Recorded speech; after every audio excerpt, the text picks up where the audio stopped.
Okay. So today I have Carrie with me. Hiya, Carrie. Would you like to introduce yourself and tell us a little bit about yourself? Hi, Donna. Yep. I'm Carrie Weston.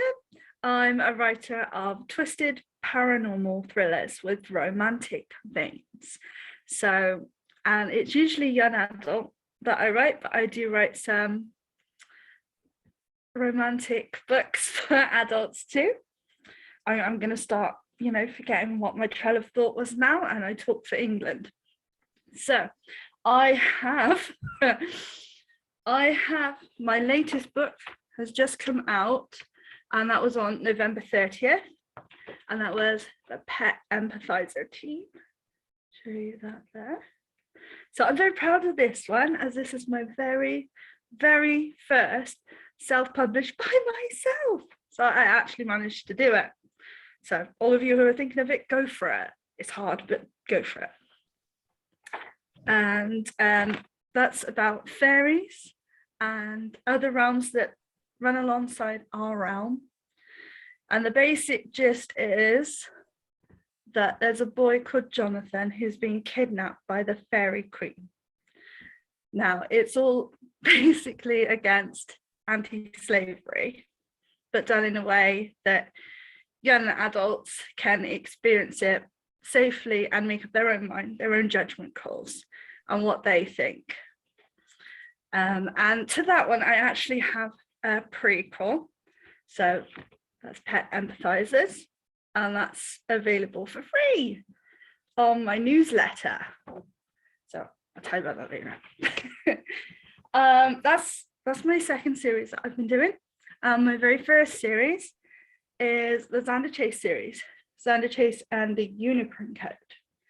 Now this one's a lot darker. They're all dark. I'm twisted myself, but this one's a lot darker. It's still young adult. Parents, if you're going to give it to younger children, read it first.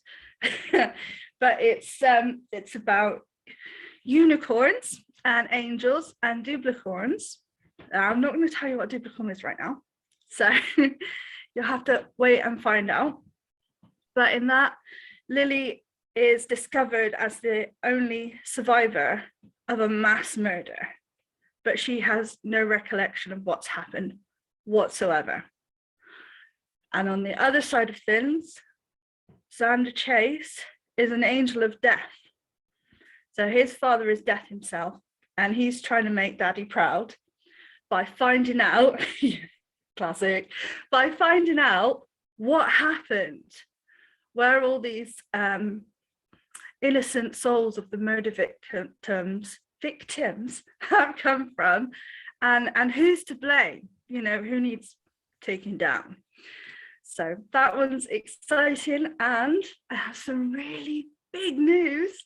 The second book in that series is due out, as I've just been told this morning, the 4th of January. So, yay! So I'm so excited about that. I'm so excited. Okay.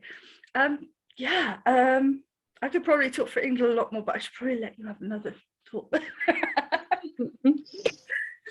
Did you always know that you wanted to write? I have wanted to write since I was a little girl. So I'm talking really little. I was always given loads and loads of books. My nan used to give me loads of books and say, never give up your dreams. And I was like, what's my dream? Oh, I want to be a fairy. I want to be an angel. I want to be a princess. When I write, I can be all of them. I sit in my character, and for that day, I'm a princess or I'm a queen. And yeah, I love it. I even get myself a little champagne flute when I'm feeling like it, like I'm princess today. But yeah, I absolutely love it, and I've always wanted to write. Obviously, that's not always been an option, and I went through teenage years. That's all I can say for teenage years. I went through them. But funnily enough, it was either writing or be an acrobat, which is really, really odd. So I still get to be an acrobat if I want to be. I just write about it. But physically, it's never going to happen.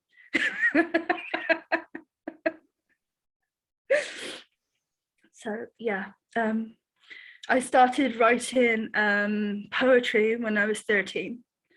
I've had a couple of poems published with the London Poetry Society. I think that's what it's called. Don't quote me on that, but it's one of those London ones. So, sorry, that's a dog. And I started writing children's books, younger children's books, around that age, that I sent off to places like Random House, and got letters back saying I needed a little bit more life experience. I was 13, so yeah, I totally get that. Yeah. So it always encouraged me. My mum's always encouraged me, and well, she bought me a writing course when the recession hit. I was a head chef and I got made redundant. So there I was at home, all sad. And my mum said, we've always wanted to write. You know what? I'll get you for your birthday that little writing course with the open college writing course. And I haven't looked back. Now I've talked your ear off. And how long did it take from that sort of first step into releasing your first book? When I first started, from the first bit I started writing Sandra Chase, I actually started with NaNoWriMo, so the National Novel Writing Month. So that was fun. It was a challenge, but from that point, I think 2016, I think, and then my first book was published in 2018. So it was, the whole process was 2 years, but to actually write it was like a year. So yeah, I got a little bit faster. Yeah, NaNoWriMo I've just completed as well, and just wow. Oh, well done. Did you make it? Yeah. Oh, wait, kudos to you. I didn't make it this year. I got halfway. Yeah, 1,667 words doesn't sound like that many until you have to start typing them, and you're just like, oh God, I can't think of anything else. Yeah, definitely. I have to admit, I'm a pantser, so I don't sit there with notes either, and I'm just like, so characters, who's gonna talk to me today? Come on, inspire me. And if they're quiet, I'm in deep doo-doo.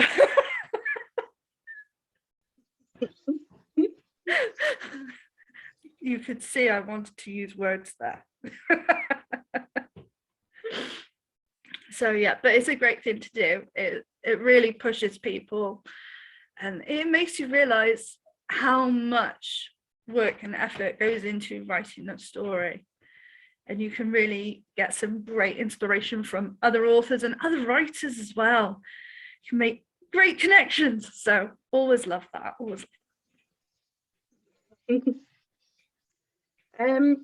If you were to be transported into any of your books, which would you choose? Oh, any of my books? Oh, can I hip hop through all of them? No. Well, apart from fantasies of being an angel and stuff, I'd probably go with the Dark Fairy Tale series of Pet Empathizers, because I like to try and make a difference on a, if I was rich, this is the penniless writer here. If I was rich, I would do as much as I could to make life better for people who really needed it, really struggling, and people on the streets and all this kind of thing. So yeah, because they've got a really big cause to stop the slavery, and that is really wrong, and to get people to understand that. So yeah, I'm really, yeah.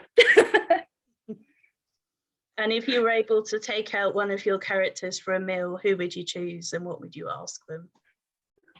I would take out Shaylee. So Shaylee is this fairy here. Okay, but she can glamour to a human as well. Now, she is, in the book, she is the most beautiful, but the most ugly fairy ever. We're kind of getting a Beauty and the Beast vibe with her. So I would take her out because she represents something to me, kind of the child that's always different. There's a load of children who understand they can get that completely different, completely out of the group. They never look like the in girls or the in anyone. And they never quite get there ever, but they always have something really beautiful, a real spark about themselves. They just have to harness that, and they shine. What would I ask her? Oh, I'd probably ask her a question about her family, because there's a lot of backstory there, and I haven't explored it all yet. So I might ask, why her sister's so nasty. That's a bit of a hint. Why is your sister so nasty? We're talking so nasty. So yeah, that would be it. Don't ask me yet, she hasn't told me, but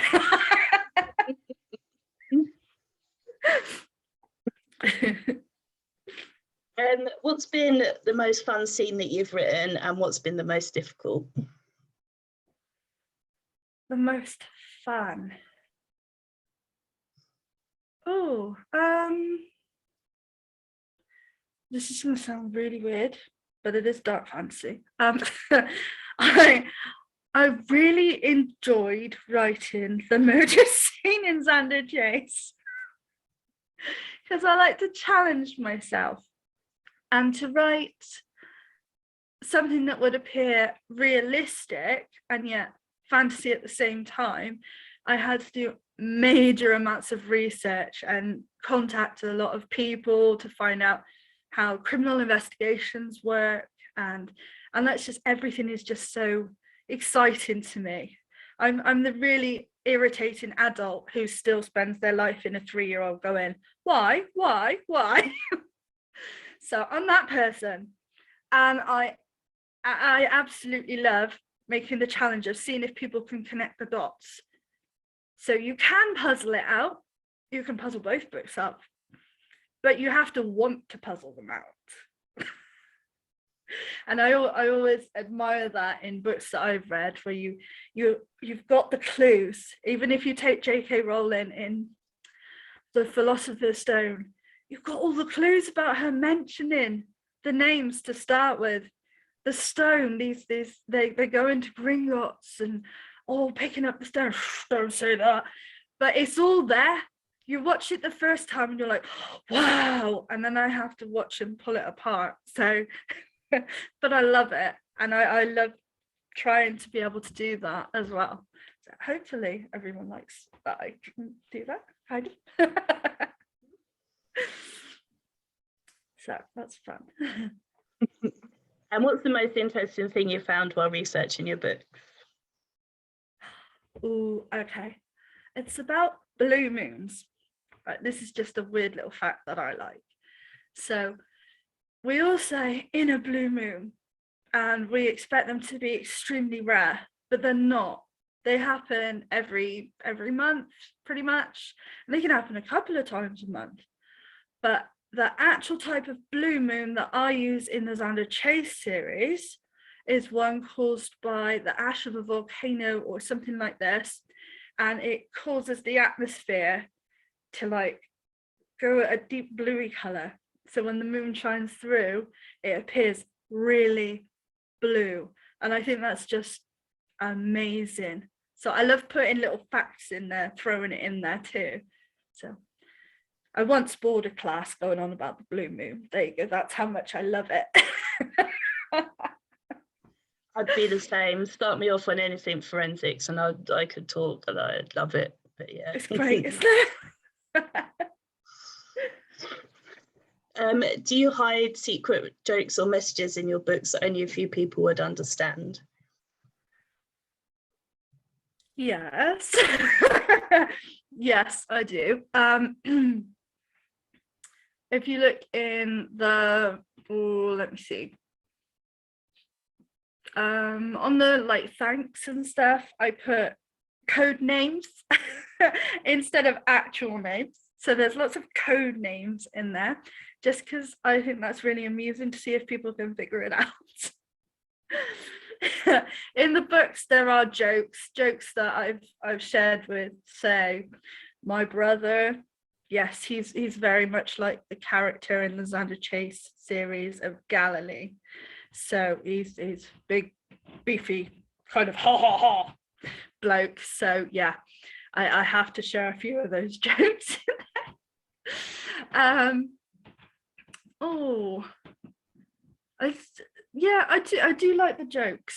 do like the jokes. I like to keep it light-hearted, because I try and make it so that young adults will, I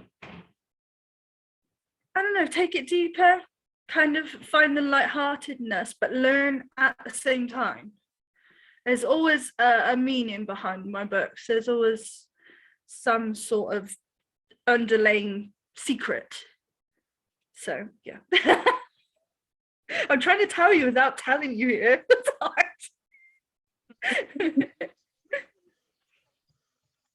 What was your favourite first as an author?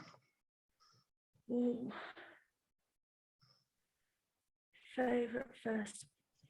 You know what? I think I'll have to say saying that I finished the manuscript to the best of my ability. I won't say it was perfect because it's far off, but to actually say I finished something was amazing, because I've written lots of things. They got so far and people read them and you're like, oh, what I'd have done. And then you stop because you're like, oh, maybe I'm no good. So pushing that self-doubt aside, that I know everyone gets, so push it aside and say, look, I finally done it. Now read it. So yeah, actually doing it. Yes, I'm as hyper in real life as I am now. Have you made lots of author friends since you started writing? Yeah, there's some lovely communities on Facebook. There's the Tales on Tuesday. There's the Tales on Trent. There's the Dragon Keepers. There's bookworms and there's book clubs. Who else do I know? There's so many lovely people out there that you don't even realize they're out there until you make that step to say, I'm a writer, and everyone who is writing, the intention of writing the story is a writer. So you can go out and say, I'm a writer, and people will be like, that's wonderful. Why don't you join my book club and we can talk? And it's great. It's great making so many friends. It's quite solitary. So you don't often share what you're doing, but when you can and say, I don't know about this, or I don't know about that, what do you think? And they're not a reader, they're a writer as well, and they say, how about using this word? And you're like, oh, wow, that just sings. That's it.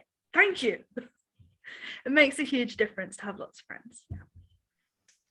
And do you get a lot of feedback from your readers? And have you had any strange or weird feedback? I have stories. Surprise. I do get feedback from my readers. Yes, I get told off for killing people. In the books, of course, you know. I have had some people come up to me and say, when's it out? I'm fed up of waiting. And I'm like, you do know that it's coming, right? But I can't go any faster. Oh, come on, I have to know what happens. Do you think you could just tell me what happens to Galilee? And I'm like, no, sorry, no, I can't tell you. I tell you he's naughty. I can't tell you anything else. You have to wait and see. So I've been told to hurry up a lot. Hurry up, I can't wait. I'm like, okay, I'm going as fast as I can. I only write this fast. And I write on paper, half on paper and half on laptop. So I switch. So I'm probably a bit slower than your average laptop person. As for let me see. You know what, I'm going to be really dense now. I've totally forgotten what your other part of the question was. I'm sorry.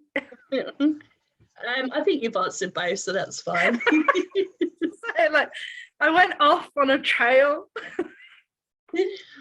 And I will also say I'm so guilty of telling authors to hurry up or, you know, bring their next book out. I've been told off many times. It's great. It just means that they're so invested in it, and it makes us feel like we're doing a good job, like we got it. Like, yes, okay, but I am hurrying, I swear. Yeah, we one author we've become named after Annie Wilkes from Misery, because the author genuinely thinks that we're going to go hurt his ankles because we're always nagging him, which is rather amusing. You get put in the book, mind. You get written in. He has actually, he's just released a book of short stories and I am a character in one of them. So that's really cool. Oh, wow. That's so amazing. Oh, it's great when you do that, isn't it? You feel so special. It's like, oh, yes. Everybody look, that's me. Yeah. And I'm Liz. Sorry. It's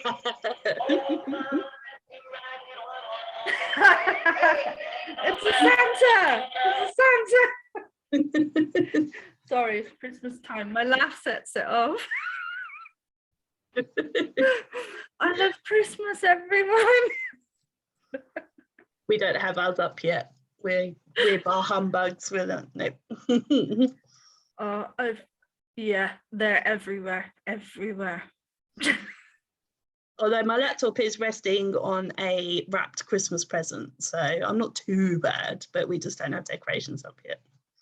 Oh, well, there you go. You've got the presents done. I'm like behind. Yeah, well, it's my mum's birthday next week, the week after. So we try and wait till her birthday's out of the way before we put Christmas decorations up. Oh, lovely. Happy birthday, Donna's mum. Yeah. Sending love. There you go. We can actually manage this now. Yeah.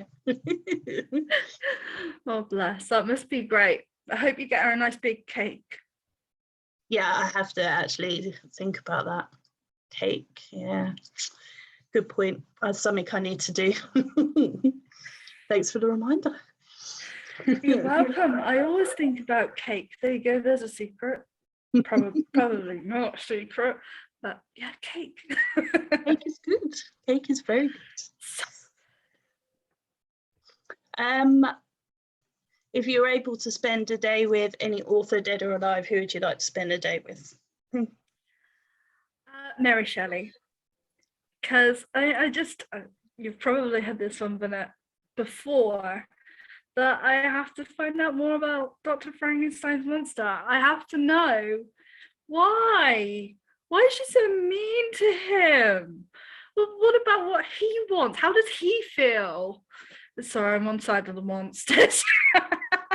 But I just got so many questions and they just left hanging. So yes, I'm a writer who does know how the hanging bit feels, but I still do it. I'm sorry. You just want to know.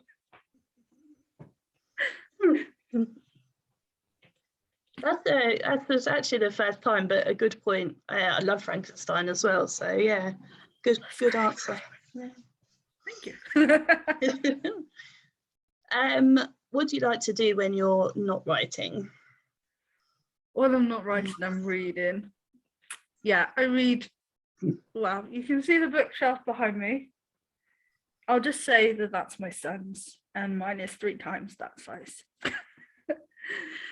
I read all the time. I love reading. So yeah, anything, absolutely anything. I'm very eclectic with my reading. I like the occasional fact books, and I like everything from fantasy to romance, horror, anything you can really get your teeth into. It's got a good storyline. But yeah, I'll read anything, give anything a go. You learn a little something from everything and from everyone else's experiences. So go for it. Sorry. Sorry you off. No, not at all. Who was your first celebrity crush? Okay, now you throw me off. First celebrity crush. You're gonna know how old I am. Okay. Ewan McGregor. I saw him in the Star Wars movie, and I was like, I love him. You know, with his little short hair and his little plait, and I was only like, what? I had to be like 14 at the time, but yeah, definitely. Yeah. Have you seen The Long Way Round? The Long Way Round. And The Long Way Down. I don't think I have seen. You have to watch them. Oh my God. See, I know I'm a bit behind in TV. Yeah, it's because I read them actually. Yeah. And like I'm just watching the Vampire Diaries that was suggested, and I've got to series 4, I think. But I still on point with saying that I like Damon. Damon's the one. So there we go. Yeah, he is what he is, and he don't take no shit. I like that. Well, in the Long Way Round and The Long Way Down, Ewan McGregor rides a motorbike across Europe and into Russia, and he's in leathers, and you know, just it's in leathers as well. Now, yeah. Oh yeah. I see. We've got a lot in common there. Yeah. He is. Yeah. He's very nice. And my mind's gone off to riding a motorbike in leathers now. Yeah, probably I know. say that on there. Yeah. Wow. I could have said something else actually, but I will behave. I'm trying hard. Yeah, I know, but it's no fun. Yeah. Okay, so the complete opposite. Who would you least like to be stuck in a lift with? Just like anyone. I probably can't say on live.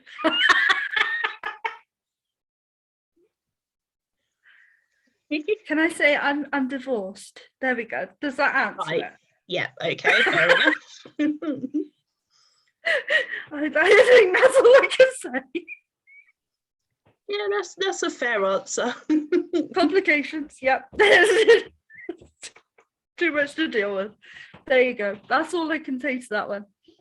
Sorry.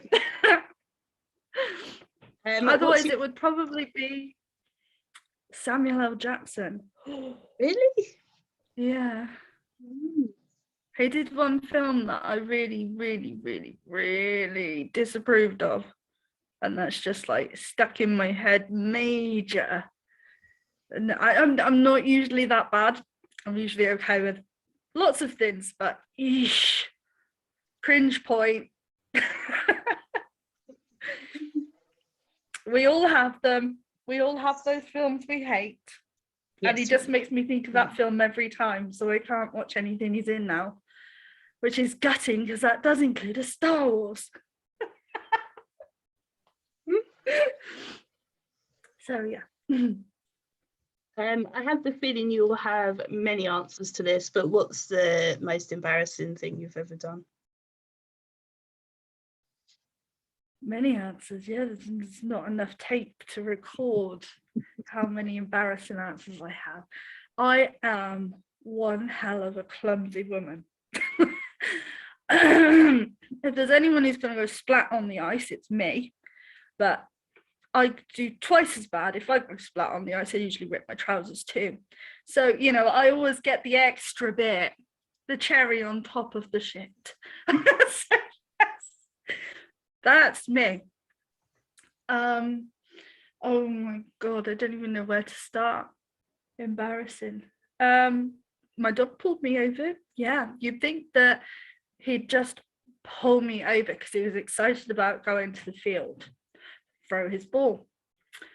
No, I look like Mr. Bean hanging onto the lead because it was attached to my wrist because I stupidly tied it to my wrist. And there I am like this, going through the muck and the muds and covered in bruises. And yeah, so yeah, I've done that. Here's the lesson: don't tie the lead to your wrist. Would it have happened anyway? Well, it's just my luck, so probably. Let me see. When I was driving, I don't even think my dad knows this, so there we go. Don't tell him. When I was driving, I'd parked right next to my dad's big, posh 4x4. Now I'm talking fresh off the market, super posh. He's the type of man who stands out there polishing it every Sunday. Oh my God, there's a little tiny dent and he's absolutely over the top. I went and didn't put my brake on. The car all back into his car, and there I am going, pushing it. Mom, help, does it kill me? Put the brake on, it'll kill me.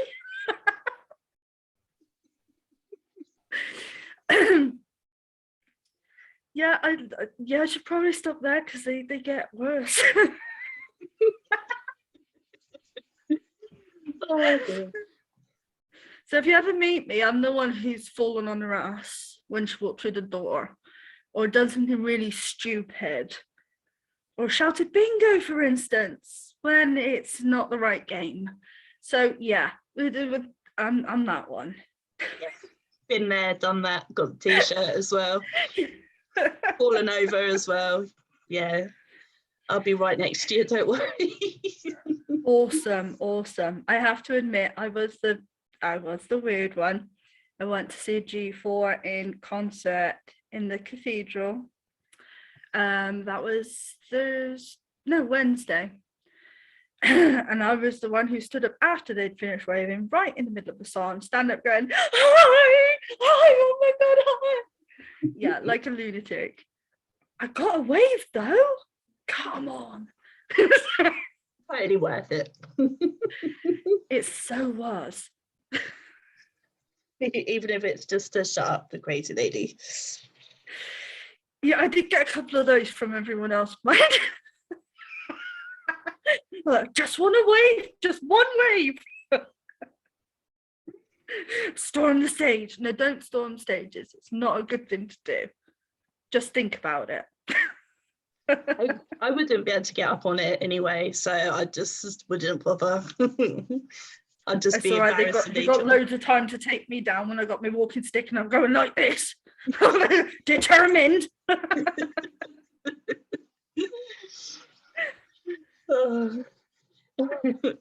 So you have your new book out January, and then do you know what you're doing next? Well, I'm hoping to get book 2 of the Dark Fairy Tale series out because it's rough is nearly finished. So, and that one's based mostly on Jonathan's story. I'm telling you hints here. And then I'll be finishing off the Xander Chase series with the 3rd book, which is 1/3 of the way through and has lots of battles in this time. So it's the big climax. You've got the battles and the who's gonna live happily ever after. Does everyone? Well, if you know me, that's a cringe point. A few people will, a few people won't. So yeah, really excited about that. I also have 2 paranormal romances that are nearly finished that I'd like to get out next year. So they're based on Greek mythology, because I do love mythology.